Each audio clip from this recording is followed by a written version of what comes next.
So yo what's up guys, welcome back to the channel. आज के इस सेशन में हम लोग आपका जो एचएस सेमेस्टर 3 का पॉलिटिकल साइंस उसका जो चैप्टर 1 है, जिसमें आपको international relations, cold war, non aligned movement और रिलेटेड जो एग्रीगेट्स हैं वो आपके सिलेबस में कवर करने हैं। उसका एक एमसीक्यू सेट में लाया हूँ जिसमें टोटल 100 एमसीक्यूज़ हैं। लेकिन चूँकि मैं देख रहा हूँ कि आपका सपोर्ट बहुत ही कम है, तो अभी तो मुझे फ़िलहाल 25 एमसीक्यूज़ ही मैं आपको करा पाऊँगा, क्योंकि अगर आप लोग कोई अच्छा रिस्पांस नहीं दोगे तो मेरे लिए भी ये आगे मुश्किल होगा। तो खैर, मैं आपके लिए ही ये सब कर रहा हूँ। तो आपको हमारे चैनल को ज़रूर से सब्सक्राइब करना है, अपने दोस्तों के साथ भी शेयर करना है ताकि उन्हें भी बेनिफिट हो सके, ज़्यादा से ज़्यादा स्टूडेंट्स तक हम पहुँच सके। तो ये बेसिकली आपके लिए, ताकि आपका सहूलत हो सके, आप एग्ज़ाम को अच्छे से फुल मार्क्स के साथ क्रैक कर सको। तो जैसा कि आपको पता है कि आपका एमसीक्यू एग्ज़ाम होता है, तो इसके लिए मैंने यहाँ पर जो है 100 एमसीक्यूज़ आपके चैप्टर 1 के रिवीजन और प्रैक्टिस के लिए तैयार कर रखे हैं, जिसमें से आज हम लोग 25 एमसीक्यूज़ को देखेंगे। आप लोग खुद देखिएगा और मुझे ज़रूर से कमेंट में बताइए कि आप क्या चाहते हैं, आगे किस सेशन पर मैं आगे वीडियो अपलोड करूँ, और कौन सा एमसीक्यू सेट चाहते हैं या मॉडल सेट चाहते हैं। आप लोग ज़रूर बताएं, अपने थॉट्स को कमेंट में शेयर करें। तो चलिए बगैर देरी के शुरू करते हैं आज का ये सेशन, जिसमें सबसे पहले हमसे क्वेश्चन जो पूछ रहा है, द टर्म कोल्ड वॉर। ये क्वेश्चन नंबर 1 आप देखिएगा, the term cold war was first use by, तो इसे यूज़ किया था सबसे पहले बर्नार्ड बारूच ने। ऑप्शन डी वाल्टर लिपमैन की अगर मैं बात करूँ तो मैंने आपको बताया था कि अगर पूछेगा कि किसने इसे पॉपुलराइज़ किया, पॉपुलराइज, तो वहाँ पर आपको क्या लिखना है, वहाँ पर वाल्टर लिपमैन लिखना है। लेकिन अगर कोल्ड वॉर को किसने यूज़ किया तो इसका आंसर क्या होगा, इसका आंसर होगा बर्नार्ड बारूच। चलिए नेक्स्ट क्वेश्चन की तरफ हम चलेंगे। क्वेश्चन नंबर 2 बहुत ही इंपॉर्टेंट क्वेश्चन है ये, और अगर आपको आता है तो ये अच्छी बात है। Winston Churchill delivered the famous iron curtain speech at, आपको कमेंट में बताना है कि आयरन कर्टन स्पीच किस ईयर में दिया गया था। ईयर बताना है आपको मुझे कमेंट में, ठीक है। यहाँ पर पूछा है कि किस जगह पर उन्होंने ये डिलीवर किया था ये स्पीच। तो आपको पता है कि यूएस का एक स्टेट है मिसौरी, और वहाँ पर एक यूनिवर्सिटी है फुलटन यूनिवर्सिटी, वहीं पर इन्होंने दिया था।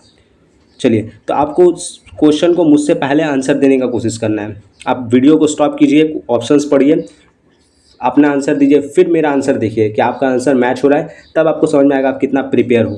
क्वेश्चन नंबर 3 चलता हूँ मैं। The main objective of the Truman doctrine was to contain, contain का मतलब होता है रोकना। किस चीज़ को रोकने के लिए ट्रूमन डॉक्ट्रिन यूएस के द्वारा लाया गया था, तो आपको पता है कम्युनिज्म को काउंटर करने के लिए ट्रूमन डॉक्ट्रिन लाया गया था।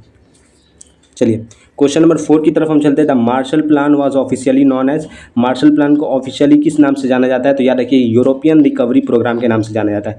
क्यों जाना जाता है ये भी मैं आपको बताता चलूँ। देखो, मार्शल प्लान 1947 में यूएसए लाया था, ठीक है। इसका ऑब्जेक्टिव ये था कि 1945 में आपका जाकर वर्ल्ड वॉर 2 एंड होता है, और नतीजे में जितने भी यूरोपियन नेशंस थे वो काफ़ी डिवास्टेटेड हो गए थे, उनका इकोनॉमिक रिसोर्स पूरा बर्बाद हो चुका था, कितने लोग मारे गए थे। तो यूरोपियन में फिर से पॉलिटिकल और इकोनॉमिक रिफॉर्म्स लाने के लिए, उसको रिकवर करने के लिए, पॉलिटिकली और इकोनॉमिकली रिकवर करने के लिए मार्शल प्लान लाया गया, जिसमें यूरोपियन नेशंस को एड देने की बात की गई, ठीक है। इसलिए इसे यूरोपियन रिकवरी प्रोग्राम कहा जाता है। आई होप कि आपको ये पता होगा। चलिए, तो आपको चैनल को जरूर से सब्सक्राइब करना और अपने दोस्तों तक, अपने स्कूल के दोस्तों तक, ट्यूशन के दोस्तों तक, तमाम दोस्तों तक शेयर करना है ताकि उनका भी हेल्प हो सके। क्वेश्चन नंबर 5 की तरफ हम चलेंगे। क्वेश्चन नंबर 5 हमसे पूछ रहा है, the Soviet union's economic response to the Marshall plan was, Marshall plan जो यूएसए लाया उसके रिस्पॉन्स में सोवियत यूनियन ने कौन सा रिस्पॉन्स लिया, तो उसने कौन सा, आप देखो तो प्लान उसने लाया, तो लाया उन्होंने मोलोटोव प्लान, याद रखिएगा मोलोटोव प्लान। आपको बताना ये मोलोटोव कौन थे, ठीक है। चलिए नेक्स्ट क्वेश्चन की तरफ चलेंगे। क्वेश्चन नंबर 6 पूछ रहा है, the military alliance NATO was established in, जो मिलिट्री अलायंस नाटो यूएसए के द्वारा बनाया गया किस ईयर में बनाया गया, 1949 में। और इसी के रिस्पॉन्स में आपको पता है 1945 में जाके क्या बनाया गया, तो बनाया गया वार्सो पैक्ट, वार्सो पैक्ट, ठीक है। आपको ये पता होना चाहिए। चलिए नेक्स्ट क्वेश्चन उसी पर है हमारा,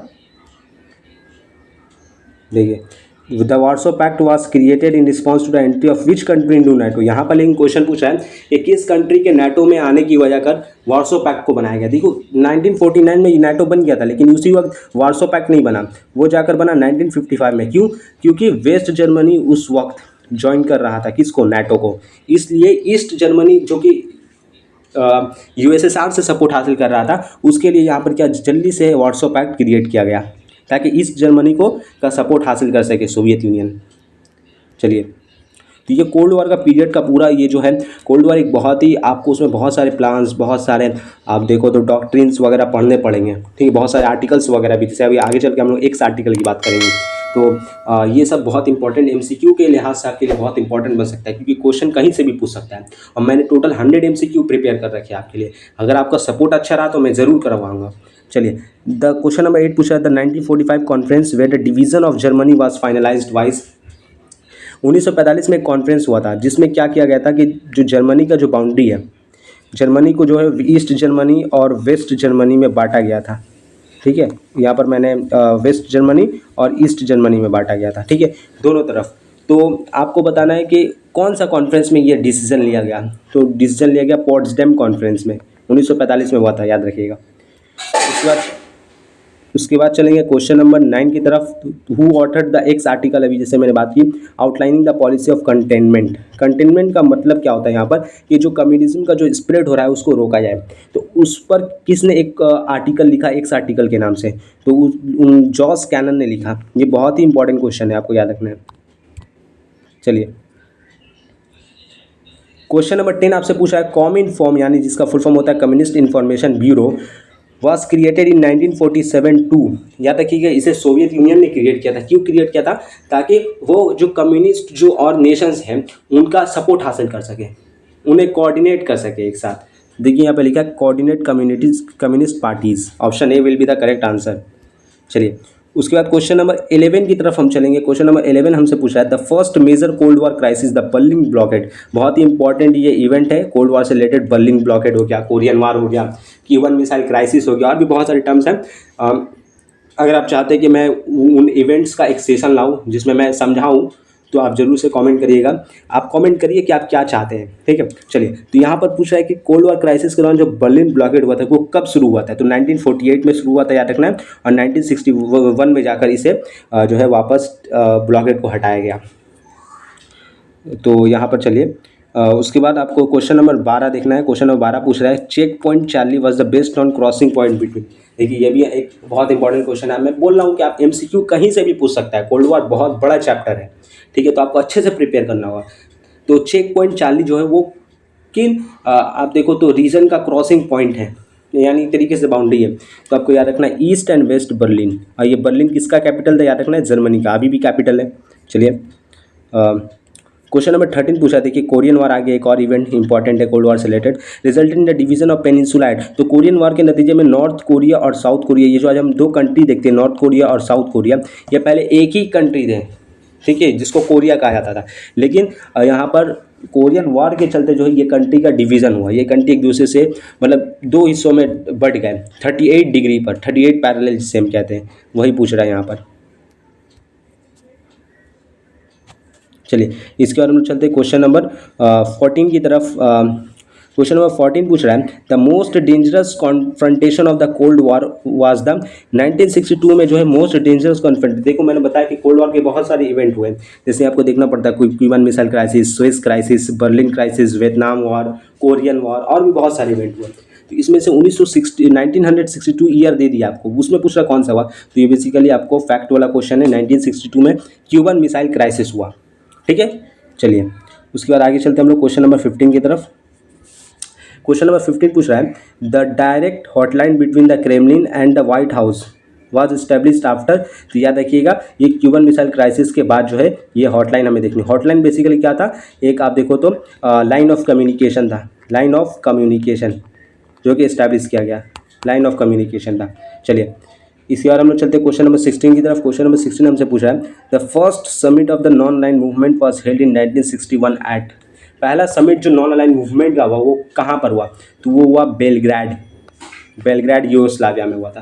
क्या था, और मैंने आपको ये भी बताया था कि अगर नॉन अलाइन मूवमेंट की सबसे पहले बात कहाँ चली थी इसको फॉर्म करने के लिए, तो वो इंडोनेशिया के बैंडुंग में 1955 में चली थी, 1955 में, ठीक है। चलिए, उसके बाद हम लोग नेक्स्ट क्वेश्चन की तरफ चलेंगे।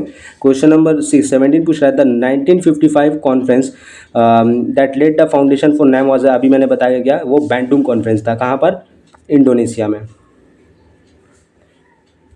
क्वेश्चन नंबर 18 आपसे पूछ रहा है the principal architect of India's non alignment policy was, तो वो थे Jawaharlal Nehru. India's non alignment policy आपको बोले या फिर इंडियाज फॉरेन पॉलिसी बोले, दोनों का आंसर क्या होगा? जवाहरलाल नेहरू।